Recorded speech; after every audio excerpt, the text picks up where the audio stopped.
Welcome back to the Crash Course Podcast. My name is Craig Crash Collins, joined as always by Brandon Scott, otherwise known as B. Scott. A lot to get to tonight, a lot of baseball to get to tonight. We're going to be talking Cleveland Guardians and all that. Yes, not the male roller derby team. A lot that is going on there as far as that's concerned. We are also going to talk about the MLB Trade Deadline. We're going to be getting into a lot of that. Obviously, it's going to be a sore subject for me, a good subject for B. Scott.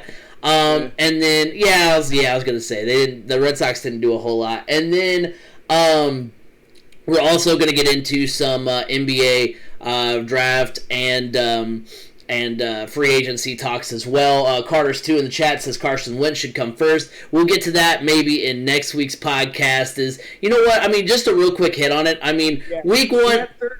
Week 1 is 7 weeks away, so he could still theoretically be back for week 1. Guys, so guess what? Let's just hope for the 12 weeks, because the longer he's out, the less likely the Colts will have to give Philadelphia a first-round draft pick. True. Yeah. Something like 70% of snaps. So, 70%. He needs to play 74% of the snaps for us to keep our first. I mean, and if he goes the whole 12 weeks, I mean, that's like a quarter of the season, so you're almost there. So, okay, we're rooting for the 12 weeks, boys. Let's go. Oh, my gosh. So, a lot to get to tonight. But first of all, B. Scott, how was your weekend, man?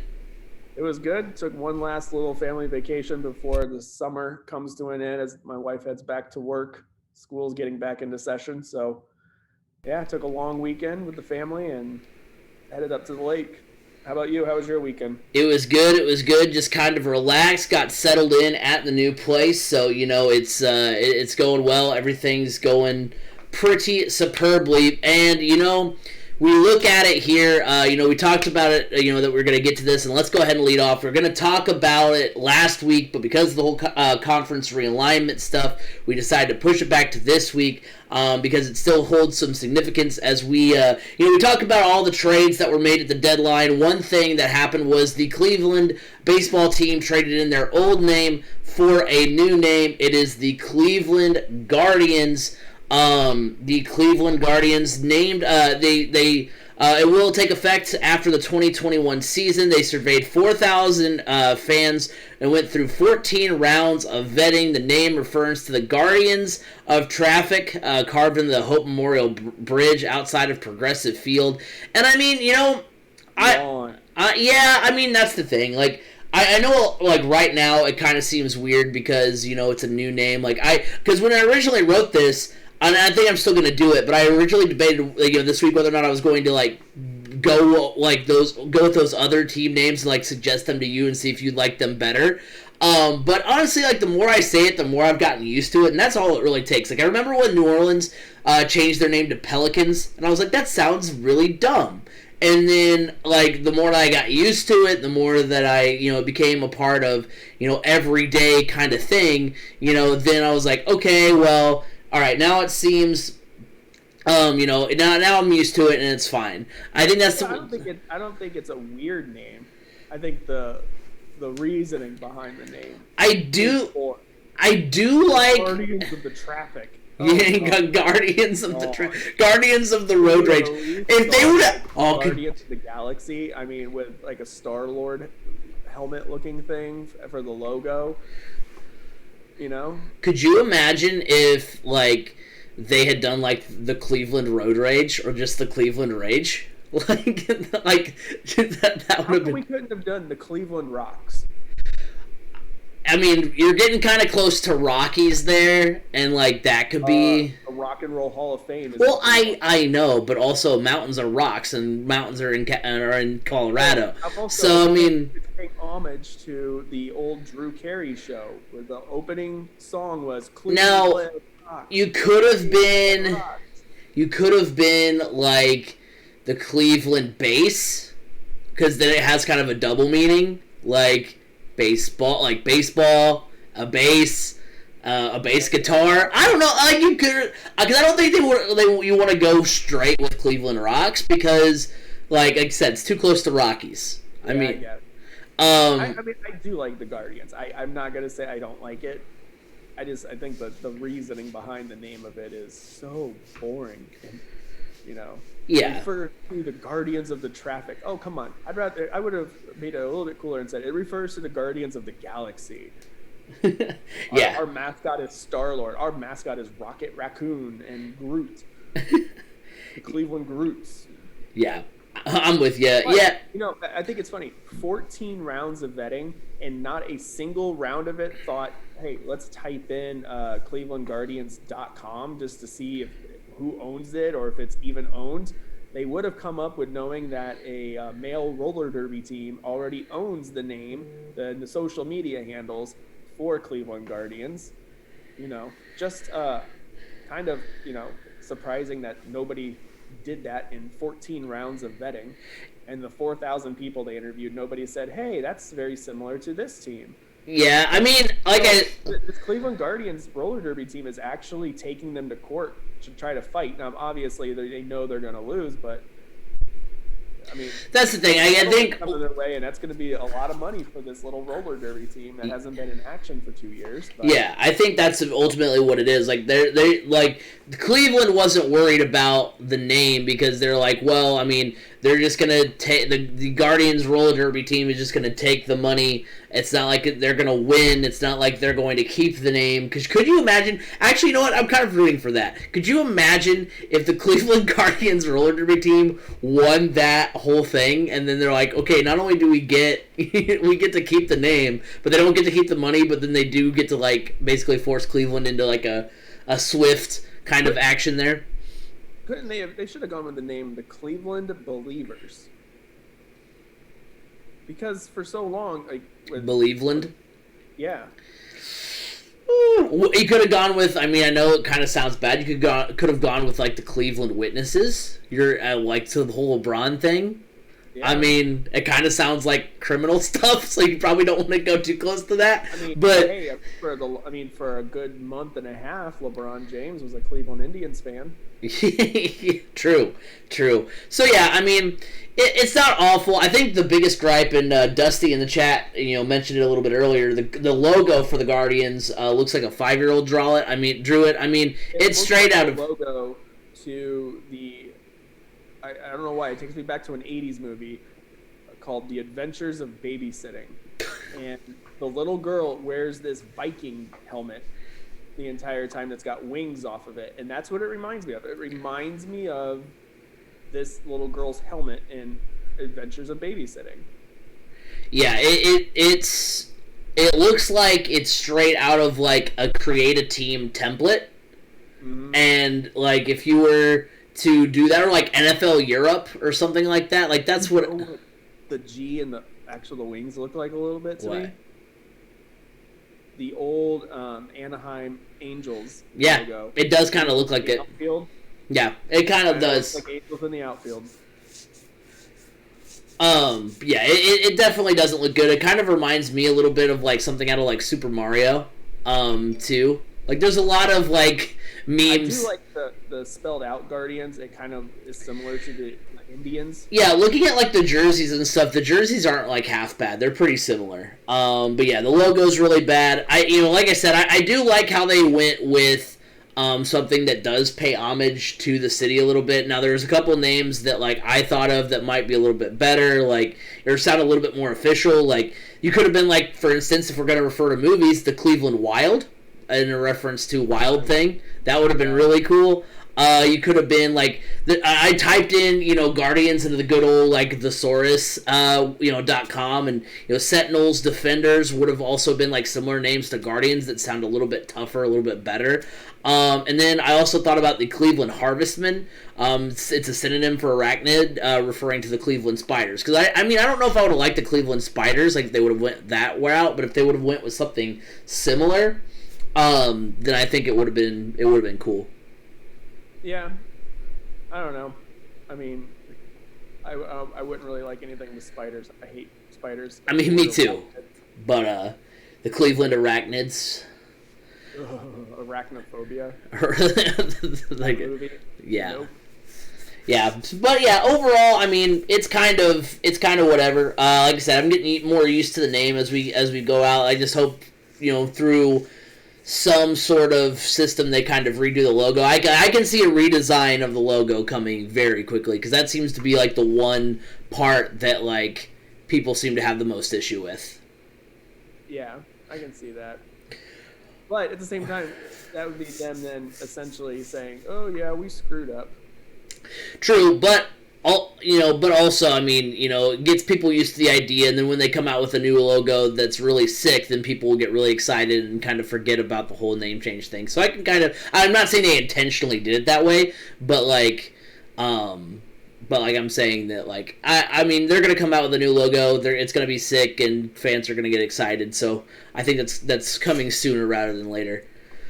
Yeah. Before we get into the MLB trade deadline conversation, we first want to thank our friends of the show, Anchor FM, and which is the platform that the podcast goes out over, and then as well as Eat Lunch and Board Game, which is a podcast that my cousin does.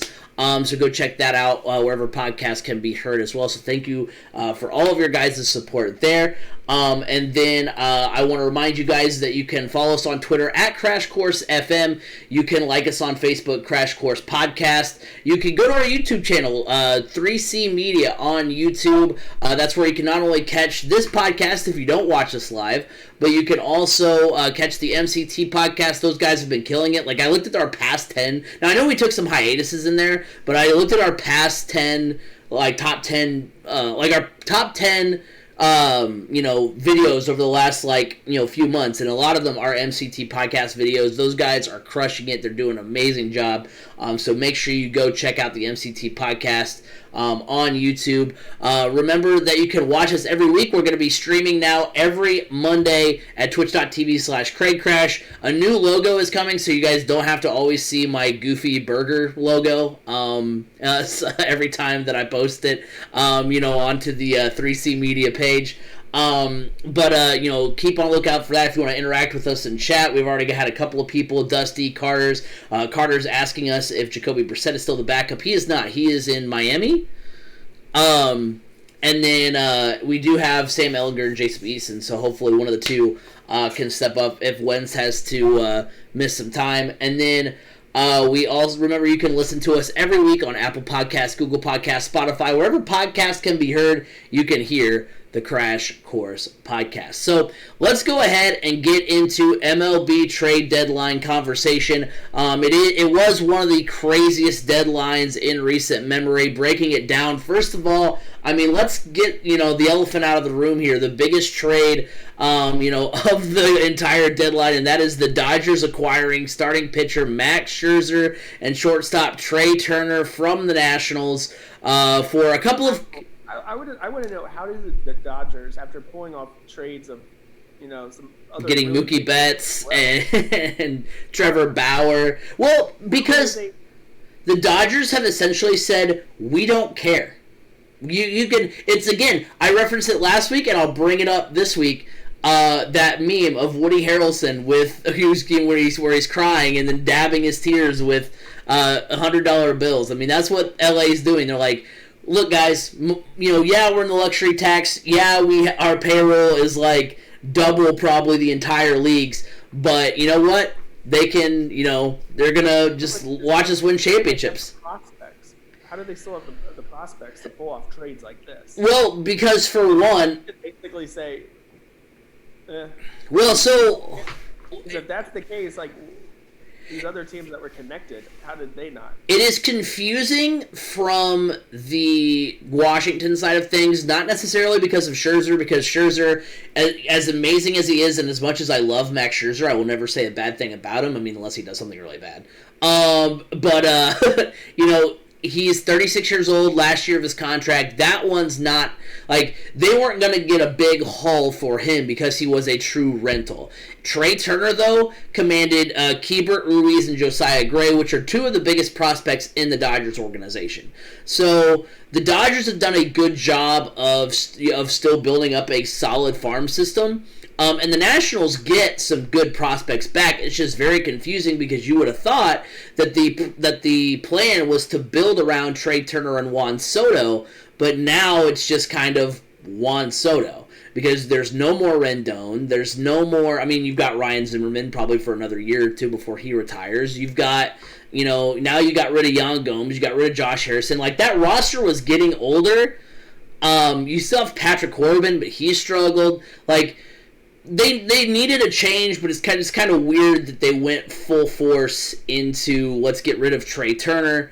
Especially when they're not really, I mean, yeah, they haven't had that crazy winning streak that they did in 2019 that got them into the playoffs and eventually the World Series, but, like, they were still in the NL East hunt. So that's, like, the weirdest part of it. I guess kudos to Washington because they didn't, make some weird, like, oh, God, we got to do something, whatever, and then just do some random trades to get themselves back in it. They didn't do what the Braves did, which is basically just, do they play the outfield? Get them, bring them in.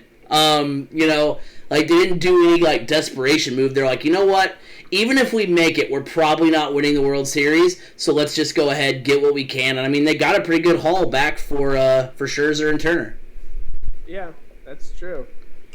I mean, I don't know. I was a little disappointed to see the rich essentially get richer.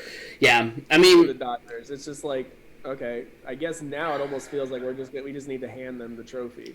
Yeah. Well, I mean, to be fair, this is exactly what we said about the Nets when they acquire. I know basketball is different. At least the Dodgers are the defending champs. Yeah, true. Very true. So that's why, it's easier to say that about them, whereas the Nets, it was kind of like... They're just kind of throwing darts at a dartboard trying to get something going. Now the White Sox, they get Craig Kimbrell from the Cubs. The Cubs acquire second baseman Nick Madrigal and relief pitcher Cody Hewer. The Sox also acquired Ryan Tepera from the Cubs earlier this week.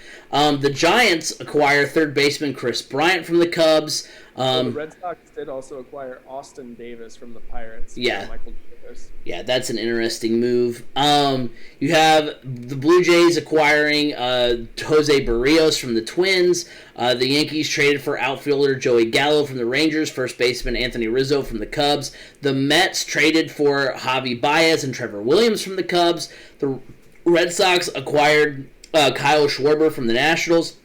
The Starling Marte from the Marlins, Yan Gomes, and Josh Harrison from the Nationals. They are headed to Oakland. The Padres, earlier on in the deadline, had acquired second baseman Adam Frazier from the Pirates. They also got Daniel Hudson from the Nationals. The Phillies added Kyle Gibson and Ian Kennedy, a couple of arms to their pitching staff. And the Brewers added Eduardo Escobar from the Brewers. I know those weren't all like right at the deadline, but they were basically throughout the course of the trade season and the craziness that is that. So looking at the reaction, we already talked about this a little bit, but the Dodgers are like we talked about, a video game team. They're basically playing MLB The Show franchise mode. If you just we're like, okay, CPU agrees to every trade, okay, there we go.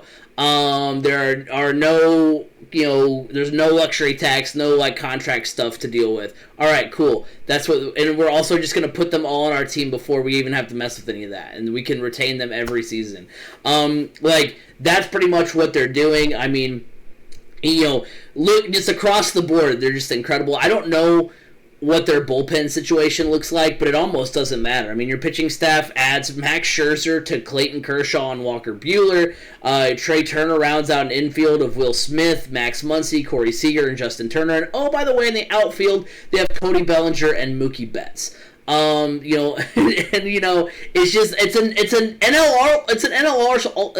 NL All-Star team is basically what it is.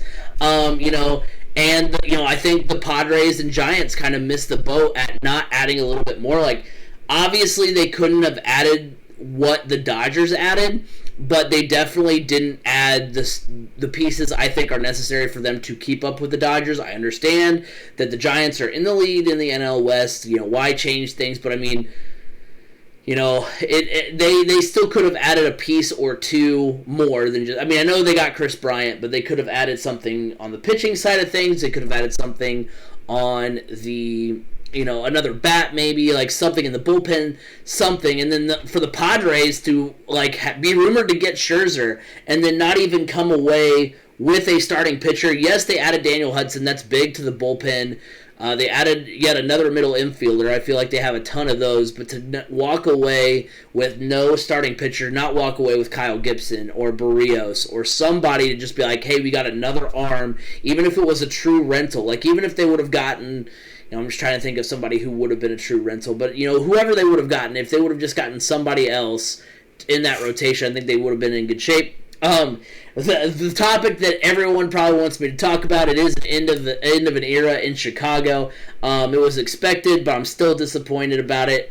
Now, in retrospect, I'm not as broken up as maybe I should be, just because I kind of saw this happening. Like, you kind of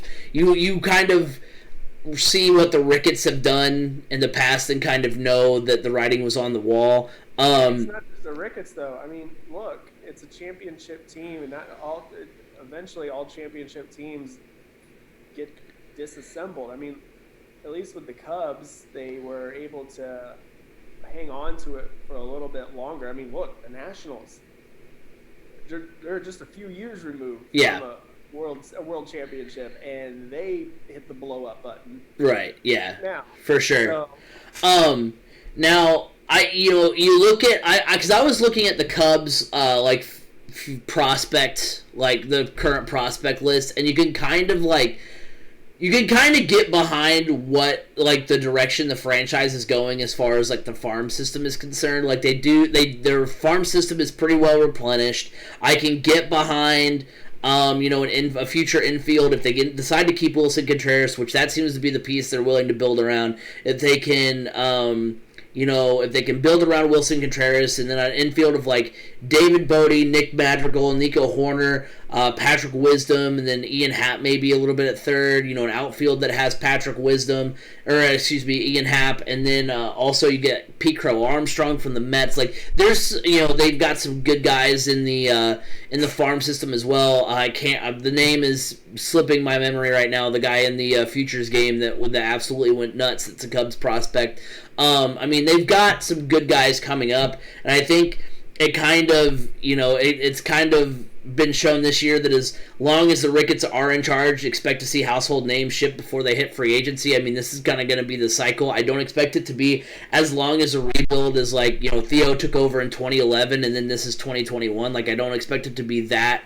I mean, I guess technically it could be that big of a window. It could be 2021 to 2031. Jay Hay comes off the books after 2023, Jason Hayward, and I think that's when you're going to see the Cubs kind of go back into being aggressive win now mode.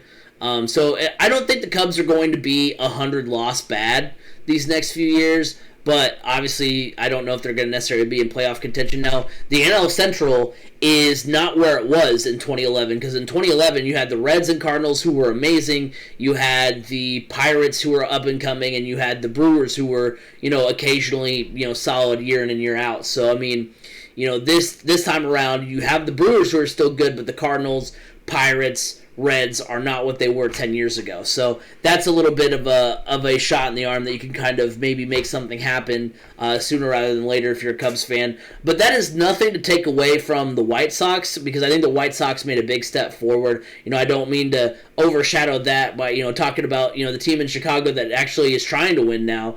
And, they added Cesar Hernandez. In addition to Kimbrel and Tepera, they have a great starting staff, a bolstered bullpen, and once they get Eloy and Luis Robert back, I mean, the Chicago White Sox are going to be incredible. They are. I mean, it is nice. I guess. I don't know. I guess if you're a Cubs fan, it hurts to see the White Sox doing well, but I don't know. I feel like in Chicago, it would be great if both teams were good at the same time. Mm-hmm. I mean, they kind of were last year, but I mean, we're talking let's talk contenders, legit contenders. Right.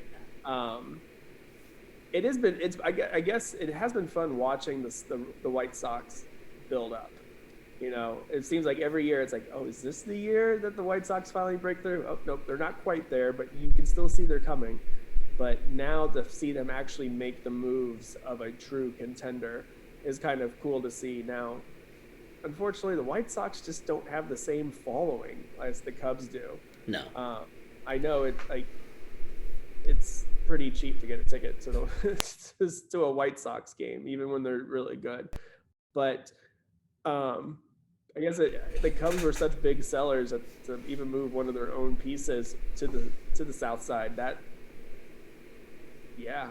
one kind of stings.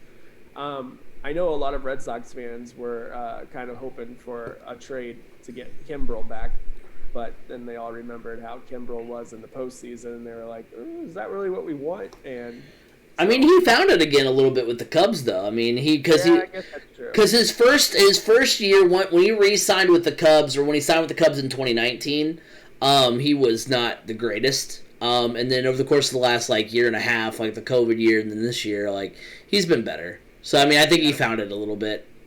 And I know all the moves with the Cubs. I know Red Sox fans were really hoping for Rizzo. One, because he used to be in the Red Sox system. And because he actually plays first base. Yeah, that's what they need. They need first base. Instead, they just went out and got a guy that looks like he should play first base. Right. So, yeah. It's... And also, for Red Sox, it hurts to see such a good guy in Anthony Rizzo playing for the evil Yankees. Yeah. The evil empire. And he's number 48, so it's kind of gross. I don't know why. That just looks wrong. I mean, I would imagine 44 is retired for some reason. I don't know. For the Yankees, probably. I don't know. Probably. I don't know who that would be. But, the name doesn't jump off the page, but I'm sure it is for somebody. Yeah, it's just as I kind of look at the Cubs as my NL team, just because they're so similar to the Red Sox and growing up close proximity to the Cubs and everything. It was kind of a bummer to see these names get traded, not just because of how talented they were, but just of who they were as people and what they meant to the community in Chicago and everything. And, I guess that's why seeing Rizzo go to the Yankees just feels dirty. Yeah. Chris Bryant to the Giants, I was kind of like, that's a good move. I like that move for him. That's a good move for him. And then Javi to the Mets, I was like, you can at least get behind the Mets just because they're not the Yankees. Well, I'm behind the tandem of Lindor and Baez up the middle. I know they wanted to play together, so it'll be kind of fun to watch them. It was fun watching them when they were teammates in the World Baseball Classic last time around, so I am excited for that. I read somewhere, I think it was on Bleacher Report or Twitter. It was on Twitter. Somebody said, it's funny that we look at the Yankees and the Mets. The Yankees actually have a better record than the Mets, but we look at the Yankees this season and say, what a major disappointment. Then we look at the Mets and go, wow, they are playing really good baseball. What a great story. But yet the Yankees have a better record. I think it's also just because of the way we view these teams as well. It's kind of funny that Anthony Rizzo got traded from one fourth place team to another. Because aren't the Yankees in fourth place? So this is the coolest stat out of the entire trade. I think it was the first time in 70 years that a trio of players when they all got traded, their very first at bat with their new team was a home run. Each of them. Chris Bryant, home run. Anthony Rizzo, home run. Javi Baez, home run. That's pretty cool. There was another addition onto the stat. I can't remember, but that was kind of fun to see for all non-Cubs fans, I guess. Yeah, I mean, I still want them to do well. So even if they're not playing for my team, Well, then that's on you. But I I will. That means the Yankees are doing well. Yeah. No. So yeah, I'm not opposed to seeing them do well. Even Kimbrel. I don't care if Kimbrel can throw a lockdown eighth or ninth inning, and then Liam Hendricks can blow it in the ninth. That's what I want. But let's go ahead and get into hot or cold. That's where I will say a take, and then B. Scott and I will tell you whether that's a hot take or a cold take. I wanted to do one for each division post trade deadline. So hot or cold, the Red Sox did enough at the deadline to contend for the American League pennant. For me, that's a cold take. They acquired Kyle Schwarber from the Nationals, who's been on the IL since July 2nd, so it's been over a month now, since he has been sent to the IL. I mean, before that, he was on a very big tear. He was, one of the best players in baseball, hitting home runs left and right, but he has been hurt, and before that big tear, he was having a very lackluster season for the Washington Nationals, hitting home runs as we expect, but not doing much else. The Red Sox want to play him at first base. Of all the things you could do with Kyle Schwarber, why are you making him play first base? By the way, he does have one inning at first base in his career. That was back in 2017 against the Brewers. This was in the 10th inning of a game that the Cubs ended up winning, so it was probably just as a fifth infielder he came in. So he's played first base for an inning in his career. I don't know how many career innings he has, but for that one inning, he was a first baseman. But other than that, I mean, Kyle Schwarber is a good get, but when he's not going to be your DH because that's JD Martinez, you'd rather play him at first base as opposed to Kike Hernandez, Marwin Gonzalez, somebody else who can play first base who's a little bit more experienced. I mean, it's just odd. It's an odd thing, and I think they could have definitely added more. They did acquire Hansel Robles from the Twins, but over the last month he has a 5.52 ERA, and for the season his ERA is nearing 5. So they added a injured outfielder that you're going to try and shoehorn into first base, and you added a relief pitcher who is not pitching well at the moment. And then what you're relying on as far as starting pitching help is Chris Sale, fresh off of Tommy John surgery. Obviously Chris Sale is Chris Sale. You want to make sure and get him. The Red Sox have the 7th best ERA in the AL, so they have a middling rotation, and so failing to acquire a starting pitcher, I think, is a big miss there. I think if they would have, we talked about, obviously Scherzer was on the table. It looks like that, they would have had to give up a lot for Scherzer, although I think a lot of that was given up there was because of Trey Turner, but, just not getting again, it's kind of like with the Padres, not getting someone is a mistake. I'm not saying they should have gotten, Trevor Williams from the Cubs, or they should have gotten, Adbert Alzolay or somebody from the Cubs. I'm not saying just anybody would have worked, but if they would have just, heck, knock on the door and see what the Orioles wanted for Matt Harvey. Probably a bad example, but I'm just saying somebody, you know what I mean?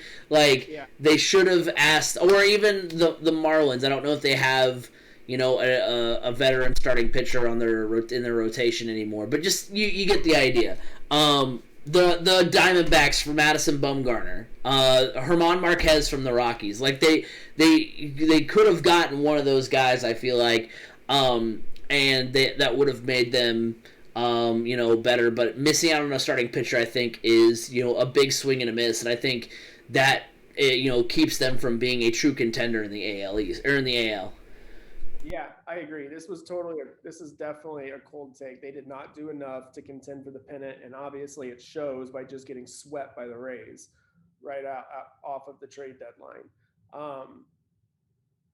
To be honest, the move of acquiring Schwarber it felt very New York Yankees-esque, of just going out and getting a bat just to have a bat. It didn't make much sense. You needed a first baseman, and then to see the first baseman that you were really working to get get ultimately shipped to your division rival, not just your division rival, but your ultimate rival. And I felt like they settled. And, when are we going to learn? It feels like we've already had bad luck with one former Indiana Hoosier first baseman and Sam Travis, so we're going to go with another one that has never played first base. Like, come on, this. I like it.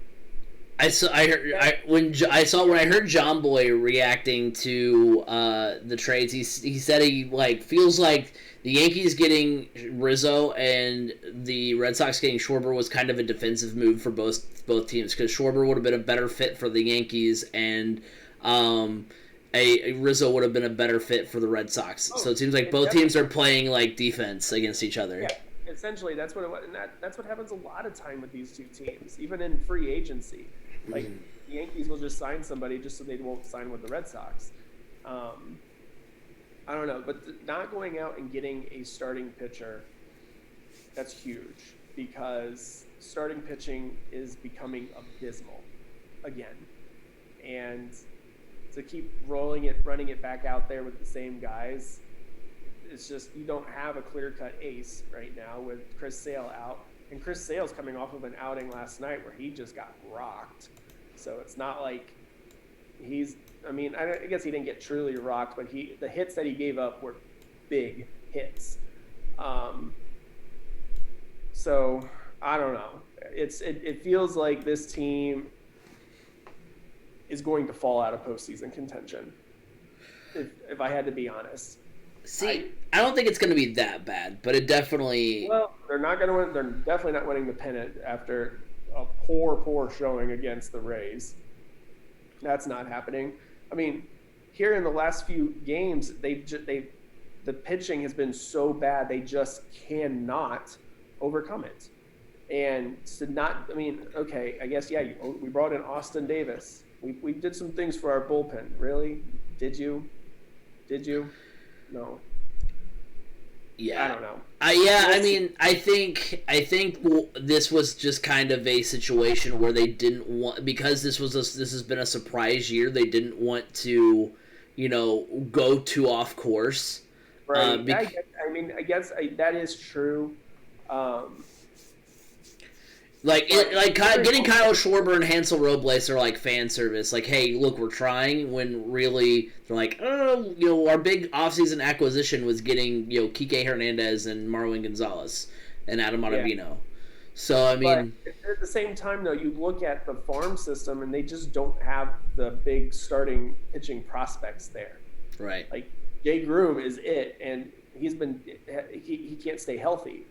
And it's like, okay, we're never going to see him. So, but you are going to see Tanner Houck now emerging, which is good. I mean, he's probably the best pitcher in the rotation right now, at least until Sale gets back. And who knows, he could still be when Sale gets back.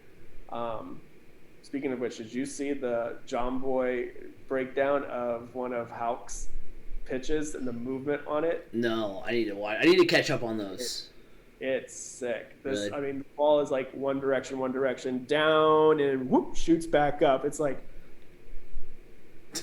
how? Okay, Doctor Strange, or okay, WandaVision. Yeah. It's like, what? How is that ball moving like that? It looked like something you would see in a cartoon with somebody back there with a magnet moving the ball around. Oh my gosh! Oh yeah, I'll have to check that out. That's wild. So yeah, I think getting Chris Sale back, Tanner Houck's going to be big. Like, they're still going to make the playoffs, but I don't know how far they're going to get in the playoffs. And look, hey, you think about it. Back in the last time they won the World Series, it was Chris Sale and David Price had a good postseason. But really, beyond that, there wasn't much else pitching, and it was kind of pitching by platoon. Hey, so don't forget Nate Eovaldi, game 2, even though they lost 6 innings out of the bullpen, basically had to start. He's not doing too hot this year. No. Eduardo Rodriguez is struggling. Not great, yeah. Richards, they just need to designate him. Nick Pivetta. He's been struggling as of late too, right, though. Right. So moving on, we talk about AL contenders. Let's go ahead and move on to the White Sox. The White Sox are AL favorites for me? That's a hot take. I know. See, it's kind of funny. I debated whether or not what I wanted to do as far as asking a question for the AL Central, and I was like, well, all the questions seem obvious, but they're also going to be obvious when we talk about the Dodgers too. So I was like, well, might as well just throw it in then. Because it seems like we might be a little late to the party here. I know I wasn't. I was a little reluctant to, go with the White Sox as being AL contenders because I was like, well, I mean, they still I still don't 100%. I'm not bought in yet. But I mean, what they were able to do. I mean, they're the second best pitching staff in the AL in terms of ERA, a 3.64. They have the third best in the AL in WHIP, which is walks and hits per innings pitched. Lance Lynn is in Cy Young contention, and oh by the way, they also have Giolito and Rodon, who have no hitters in the last calendar year. Then you add Kimbrel and Tepera to the mix in the bullpen with Liam Hendricks, and that pitching staff is loaded. I mean, we talk about the AL Central, a team in the AL Central, if you all remember, had a bullpen sort of like this when the Royals had Kelvin Herrera, Wade Davis, Greg Holland. You have these three amazing starting pitchers, and those games are even shorter because if you can manage to get to Giolito, Rodon, or Lynn, oh, well, by the way, here comes Kimbrel. Here comes Liam Hendricks, who was the AL All-Star closer. Here comes Carlos Rodon, who has a no-hitter this year. Just insane. And then the offense is fourth in OPS, which combines slugging percentage and average in the AL. They add Cesar Hernandez, who fills in for Nick Madrigal there. He's got a little bit more pop than Madrigal. And then once Luis Robert and Eloy Jimenez get healthy and the lineup really gets going, I mean, I don't know. I mean, I think they're better than the Astros. I think this is the best team in the AL, and I wouldn't be surprised if we see White Sox Dodgers in the World Series. Yeah, I wouldn't be surprised either. I'm going to say this is just a lukewarm take. Just I still feel like the Astros right now are more of a favorite. I mean, at the same time, the Rays look really good right now as well. You can never really count them out. For some reason, the Rays are always just one of those teams that is there. I'm gonna say lukewarm though, just because I still feel like Houston is ultimately going to be the team that could represent. I need to see a little bit more from the White Sox after these moves have been made to see how these moves gel into their system. So I'm not ready to anoint them as the favorite quite yet, but they're on their way. And I wouldn't be surprised. Yeah, that's fair. The Houston Astros, speaking of the Astros, the next question is the Houston Astros had a better trade deadline than the Oakland A's. I really wanted to say cold because I really, I'm staying strong with my pick of the Oakland A's winning the AL West. But it's looking less and less likely as the Astros get better. And I kind of, broke it down this way. The Astros added 4 relievers at the deadline. That was their big weakness. They got Kendall Graveman from the Mariners, who's having a career year, .79 ERA and 10 saves. Yimi Garcia they got from the Marlins, 3.62 ERA and 15 saves. They also added Phil Maton and Rafael Montero, who've been lackluster, but they're still arms. You still need innings. The Athletics added Yan Gomes, who's having a solid year at catcher, will be the backup catcher to Sean Murphy. You add Josh Harrison, who's having a resurgent year, hitting .294. He's kind of a utility player, and he'll be a utility man. But the big get was center fielder Starling Marte from the Marlins. On the season, he's hitting .298 with 7 homers and 23 stolen bases. That moves Laureano to right field, which I think is the wrong move. I think you should keep Laureano in center and move Marte to left to right. But regardless, that's why I'm not a major league manager. So you have these 2 pretty solid deadlines by these 2 teams. And I think it's more of a warm take that I say it's hot for the Astros because it's just so darn close between what these teams needed and what these teams still are to this day. Because the Astros are second in OPS, the A's are 8th in the AL in OPS. Marte is better than any A's player in terms of OPS this season, so he would be inserted and be the team leader in OPS this year. the A's and Astros are the third and fourth best pitching staffs respectively in the AL. The Astros bullpen is 16th in the league. The A's are 10th in Major League Baseball in bullpen ERA. The additions of Graveman, Garcia, adding on to Ryan Presley, I think are enough to give the Astros kind of that leapfrog into third as far as best pitching staff in the AL. And so I think, while the A's made the gap narrower as far as like the differences in hitting ability, the difference between offenses, like the Astros have a better offense, the A's got the tools to become a better offense, but I don't think they got the tools to be a better offense than the Astros, whereas the Astros and A's both have similar pitching staffs, but the addition of all these bullpen arms puts the Astros above the A's. So now I think the Astros have the better pitching staff and the better offense, and so that's why I think this deadline, as much as I want to lean A's because that was my preseason pick and I think they did have a good deadline, that's why I think the Astros deadline moves were just a little bit better. Yeah, I agree. I think the Astros did have a better deadline, which isn't surprising because when you look at the Oakland A's history and how that team the front office runs that team, being buyers isn't necessarily the Oakland A's way. So just to see that they made some good moves still, but and the moves that they made are a little bit more than you typically see from them, and which is a good thing, in my opinion. It shows some change going on there. But yeah, I still agree. I think the Astros still had a better trade deadline, especially considering how much better their pitching staff got in the bullpen, and that to me that's where going this time of year, honestly, is that's where you need to have a solid core is in your relievers. And they got better there. Yep. Props to them. Good job. All right, switching gears over to the National League. The deadline was a disappointment for the NL East, and originally I wanted to say, again, it's kind of like the other thing, because writing these questions, I know, I don't have any sympathy for me, but they are hard because I have my own opinions in mind when I write them, and then I'm like, okay, how do I want to phrase it so it's not just all hot takes or all cold takes, so that way it's a little bit even. And originally when I wrote this question, I was like, yeah, it's definitely a hot take. The NL East teams barely did anything, and they needed, like, the division is still wide open. Like, no team made that, like, gung-ho, we're the best team in the NL East, we're going to go win it. Like, no team really did that. But looking more into it, I mean, first of all, for the Mets pitching staff has been the best among NL East contenders in terms of ERA, worst in terms of OPS. They had Javier Baez, who, if you were to insert him onto the team from the beginning of the year, he would be second best on the team in terms of OPS. They also added Rich Hill and Trevor Williams, who will eat innings on an already good pitching staff. So, not bad. Phillies have the second best OPS, so one of the better offenses, but have the worst ERA in the NL East. They did add Kyle Gibson, who's having a career year, 2.86 ERA, and Ian Kennedy, who has blossomed as a starter-turned-closer. So they addressed some big needs there. The Braves have the best OPS, the third best ERA in the NL East. They do add Richard Rodriguez from the Pirates to bolster their bullpen. They really needed bad bullpen help.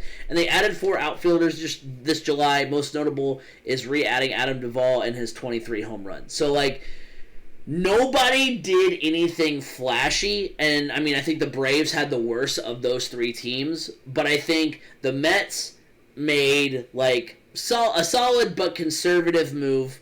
The Phillies made a solid yet conservative move. No one went out there and was like, yeah, we're going to trade the farm for, insert pitcher's name here. Nobody did that. Nobody, made, a crazy big move. But at the same time, I think that they all made solid moves that will help them. I still think the division is still wide open. Like, I don't know who's going to win it. I think it is going to be between the Mets and Phillies. I think the Braves are kind of fading away, and this trade deadline kind of shows that. They did these trades to appease the fans, and that's about it. But other than that, I mean, I think it shouldn't be looked at as a disappointment because I think the deadline did do good things for both the Mets and Phillies. You know what? I am going to say this is a hot take because of the Washington Nationals Bowing out. hitting the implode button. This is a team not too far removed from a World Series win. This division at one point was looking like one of the best divisions in the NL, if not all of baseball, with the Braves and the Nationals and the Phillies. I mean, yeah, you got the Marlins down there, but you almost forget the Marlins are. Hey, Marlins won a playoff series last year. Let's not forget that. True. So I am going to say it's disappointing because Washington hitting the implode button and really nobody else making the moves to separate themselves from the pack. And even that, like, okay, yeah, it's a tight race in the NL East, but none of them are really, in my mind, or looking at them on paper even, contenders for the NL. And, when you're not that far removed from being one of the better divisions in the NL, to now you can't even separate yourselves from the teams in your own division. And usually you'd be like, oh, that's a great thing, though. It's a deep division. Yeah, it's deep, but not the kind of deep that you want it to be. It's not, none of them are going to be taking down the NL West anytime soon. So that's why I'm going to say it's a disappointment. I do like the moves, though, that the Mets made. I feel like they may have put themselves on a trajectory that can get them to the pennant, but I do not believe the NL East as a whole got themselves any better. Yeah, I mean, the Nationals hitting the fire sale button, I think it stinks because they were still in it, and it would be cool to be talking about still a horse race for the NL East, because if the Nationals decided, like, hey, we're going to be buyers, then, I mean, I think they would be in it. I think they would have a chance if they would have, like, let's say they needed a third baseman, let's say they added Chris Bryant, that would have been an insane move for them, and I think that would have put them back. But at the same time, I mean, their roster is getting old. They needed to make some sort of moves. Now, granted, they traded one of their young stars in Trey Turner, but I mean, yeah, I mean that alone might push it into a little bit of a disappointment range. But yeah, I mean, it's disappointing from the standpoint of nobody made any moves to where you're like, oh wow, they're gonna contend for. But I mean, it's the same on the NL Central side too. I mean, the Brewers didn't make it. The Brewers, were kind of rumored to potentially be going after Trevor Story, which would have been insane, but they didn't do that. Did anybody get Trevor Story? No, Trevor Story stayed with the Rockies. But because if they would have made that move, I mean, that would have said, hey, we're in it to win it here, and instead, I mean, the Mets or Phillies will play the Brewers in the NLDS, and then the winner of that series will have whoever wins the NL West gauntlet of the NL wildcard game between the Pirates or the Padres and Giants, and then whoever wins that follow-up series with the Dodgers. So, it'll be interesting to say the least. Switching gears over to the NL Central, the Cubs core, meaning Rizzo, Baez, and Bryant, underachieved. For me, that's a cold take. I mean, they still won the club's first World Series in 108 years. They did make 3 straight NLCS appearances. It was 3 straight. I keep getting confused because it was 15, 16, and 17 that they made the NLCS. You look back at some of those years. I mean, first of all, the Royals and Astros were both rebuilt similarly, and all 3 only have 1 World Series win to show for their troubles. Now, of course, the Royals and Astros both made 2 World Series, but still came away with only 1 title. I mean, the Cubs win in 2016. Then in 2017, you have the Astros cheating scandal. Then in 2018,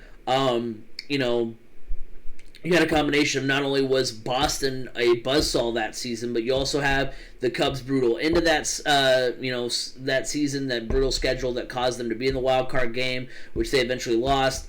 And then in 2020, I mean, there was nobody that was going to beat the Dodgers, it seemed. So the only year that you could have said, yeah, maybe, was the one year that the Cubs missed the playoffs, which was 2019. But I mean, I still think overall, I mean, they still brought the Cubs the championship, which no team had done since 1908. And I think if you want to look, I think if you want to look at who underachieved, in the Cubs organization, I think you look towards the front office because, I mean, as much as I love Theo, there are some moves that are kind of head scratchers. I mean, the trade for Jose Quintana made sense at the time. That didn't pan out. I mean, you can't fault a GM. I mean, the GM's going to have some misses. The one that kind of has me scratching my head the most was when they traded Jeimer Candelario and Dylan Cease. Was it Dylan Cease?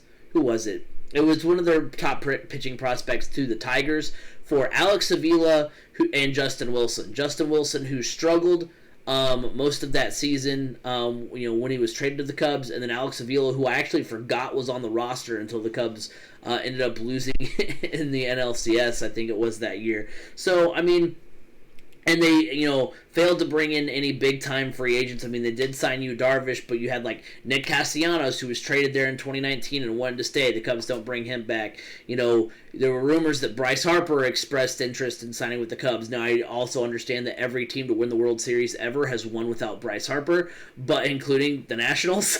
Still, though, I mean, I think the front office and the Cubs organization as a whole has kind of shown their hand that they're going to try to be like the Rays in terms of, hey, we're going to have our superstars until they are ready to re-sign and ready to make big money, and then we'll get rid of them. And that's basically how it's happening.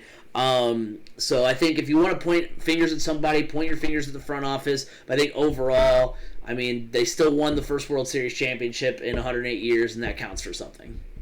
Yeah, definitely. This is definitely a cold take. That core made Wrigley not just a destination for baseball fans, it made it a destination to actually watch exciting baseball games again. And that was big because for a while people would just go to Wrigley because it was Wrigley and they wanted to experience it. But, exciting baseball was brought back again. But you are right. If you're going to point fingers, point it to the front office. I mean, this is a team that plays in is considered a major market team, and they act like they're a small market team. Mm-hmm. And they really do have the financials to be able to be a major market team. I mean, they have their own network. Like for the Yankees. Exactly. I don't know if they're making as much money. Oh, probably not. But WGN is actually it's like here in Indy we have WTHR, we have Fox 59. Yeah, that's like what WGN is up there. But still, it's. Well, no, Marquee. Marquee is who they have now. They're not on WGN anymore. Yeah. Oh, okay. They have their own. I remember when back in the old day when you thought it was great to have 98 channels on your cable, and channel 98 was WGN, and that's how you watched all the Cubs games. Yeah. Hey, I loved when they were on WGN because I actually got to see some, because of course we're blacked out, and most of the time they'd be on Comcast Sports Chicago, which means you couldn't get the games, but if they're on WGN, you could, which was always... So it was always nice when they were actually playing on WGN because you could actually watch them. WGN was part of every basic cable package here in Indy, and I remember in 5th grade, my 5th grade teacher was a huge Cubs fan, and it was during the home run race between Sosa and McGuire, so he would always turn on Cubs games every day, and since they were on WGN, you were able to watch them. It was great. Yeah. We watched baseball. That was our math assignments. Hey, I mean, there's a lot of math that goes into baseball, so it makes sense. Hey, you know what? It definitely still educational. Final question here. The Dodgers solidified themselves as World Series favorites. Obviously, hot take here.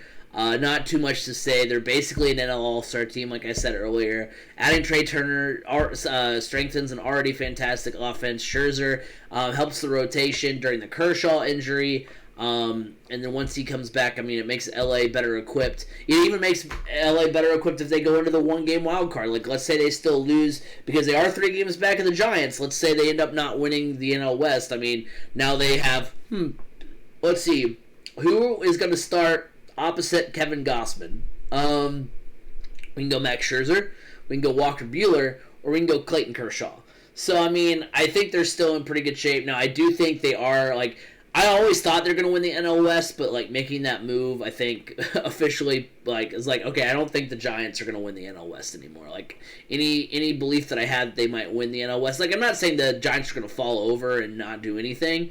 They're still going to be a tough team. I still think it'd be really fun to see like Giants Dodgers in the NLDS. I think that'd be a fun series.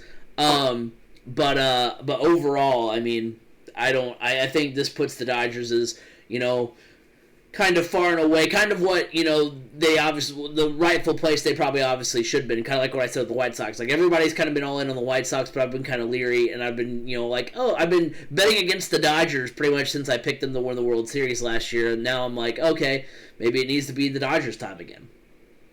Yeah, I think this is definitely a hot take. I even said it earlier. Now let's just go ahead and hand them the trophy, it seems like. But, yeah, they're the favorites. They're the reigning champs.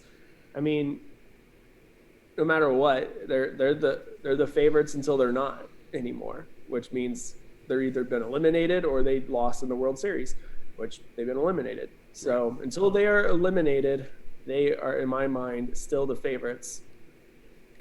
And they look all like the favorites too. They look like it. They're playing 4D chess and everybody else is playing checkers. Now let's go ahead and shift gears here before we wrap up for the night. We're going to talk about the NBA.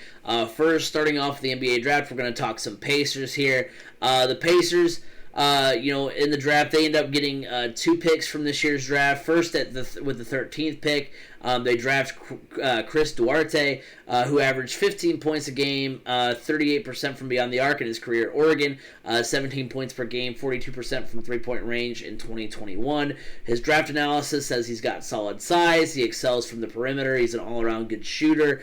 He's got good defensive skills, especially disrupting passing lanes, which is really cool to see. Now, the Pacers kind of did some maneuvering. We talked about the possibility of them making trades, but instead of trading up, further up in the first round, that they acquired their pick from the Bucks, and they used their pick from the Bucks. And I think, and they used Aaron Holiday. So they traded Aaron Holiday and the pick they acquired from the Bucks, the 31st pick, to the Lakers for the Lakers pick, who was 20. No. So there's even more. Well, yeah. So Isaiah, I know Pacers they had picks 54 and 60. Yeah. In the second round, they traded the 54th and 60th pick to the Bucks for 31. Then they took the 31st pick from the Bucks and Aaron Holiday and jumped in on the Russell Westbrook trade and sent Aaron Holiday and the 31st pick to the Washington Wizards for Isaiah Jackson, who was the 21st pick. Yeah. Wait, so did Aaron Holiday then go to the Lakers? No, he's with the Wizards. Okay, so, all right. But for some reason, to make it all work out, it had to be part of the Russell Westbrook trade. So technically, that trade doesn't get finalized until, I believe, this Friday. So when you look at rosters and everything, Isaiah Jackson is not officially a member of the Pacers and has not officially been named to their Summer League roster because the trade has not been finalized yet. Even though they had an introductory press conference with him. Still technically not an Indiana Pacer because the trade has not been finalized. It cannot be finalized until Friday. Yeah, so very interesting there. So the Pacers get Isaiah Jackson, and now analysts rave about his defensive ability, especially around the rim, and is kind of viewed as a depth move. Now, as far as reaction, I mean, very satisfied with Duarte. It's kind of funny because when we did kind of a draft preview a few weeks ago, or talked about the draft a few weeks ago, I said Duarte should be who the Pacers get. Now, I'm not going to count him as it's a right pick for me because last week I picked Corey Kispert, getting a little bit closer to the draft, which, looking at who we talked about last week, I mean, most of the guys that we did talk about, Franz Wagner, and I think one other player. Who else was gone by the time, some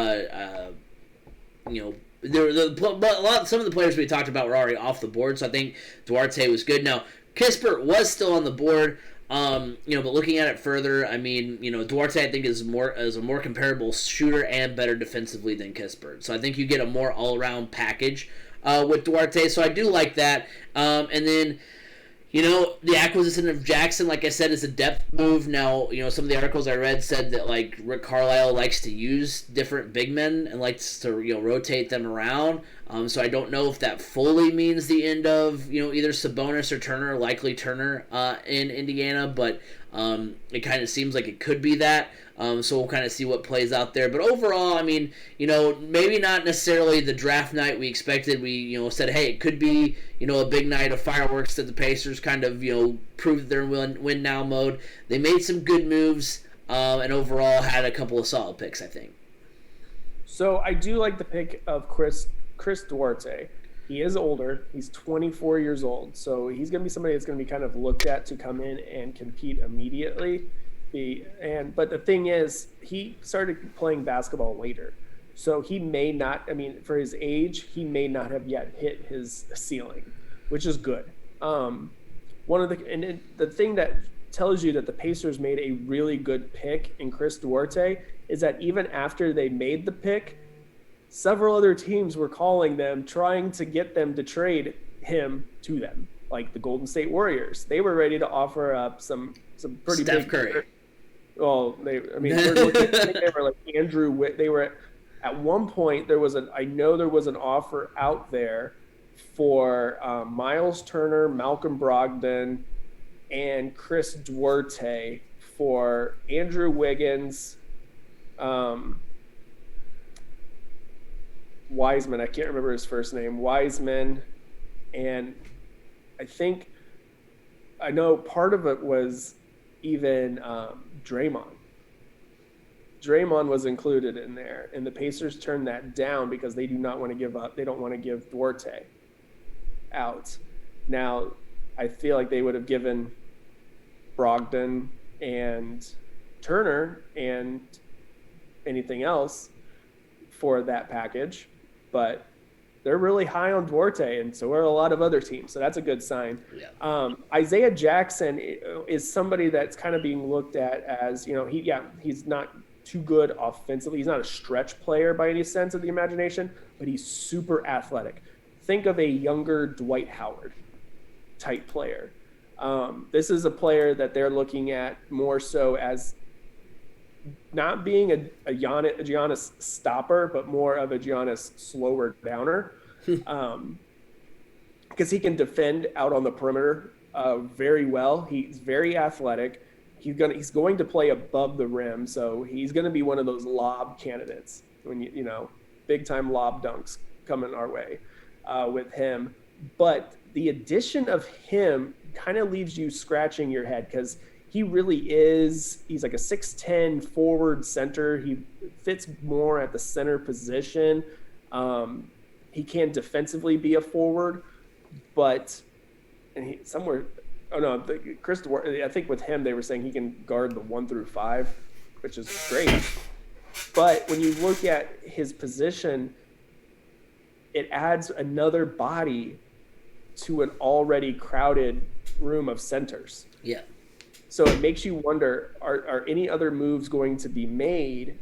Apparently today, after some signings and free agency, Kevin Pritchard somehow, I haven't read this, I haven't seen it, I just saw it on somebody say that they saw it somewhere without mentioning where they saw it, but that Kevin Pritchard said the Pacers are done making moves. And it just doesn't make sense with the roster how it's built up. So you're going to go into the season with Isaiah Jackson, Goga Bitadze, Miles Turner, Domas Sabonis. All 4 are centers. That doesn't make any sense whatsoever. So I'm going to be interested to see if there are any moves still coming. I don't know.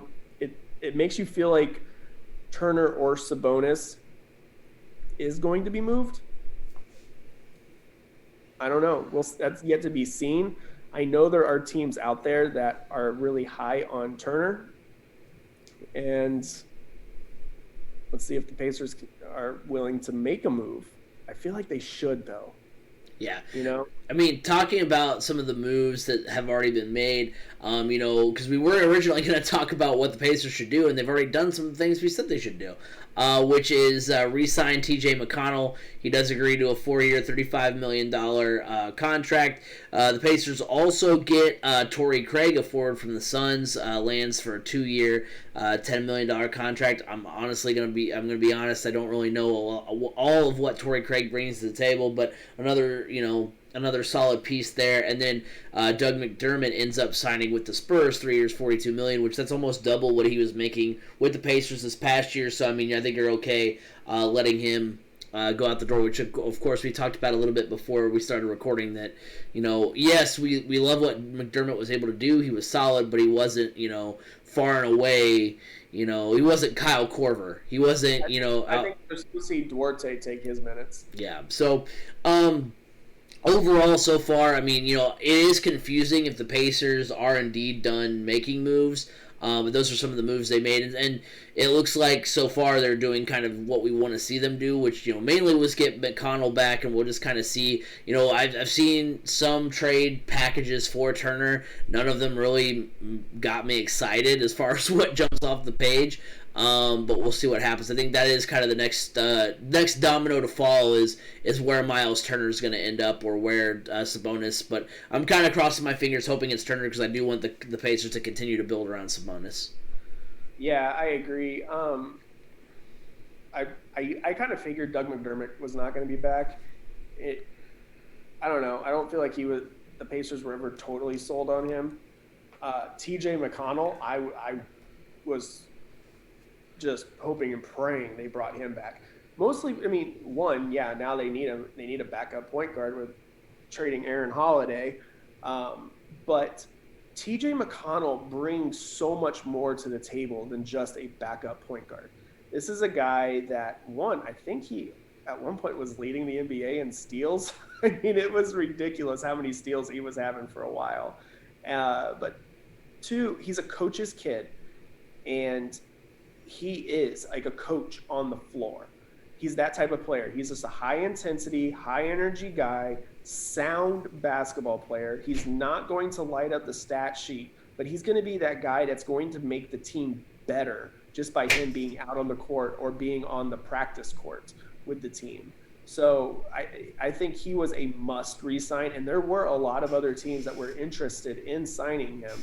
So you can tell what kind of, he's that type of player that a lot of teams want, because he's a great locker room guy, a great practice court guy, and then knows how to really help the team get themselves in better positions on the court during games.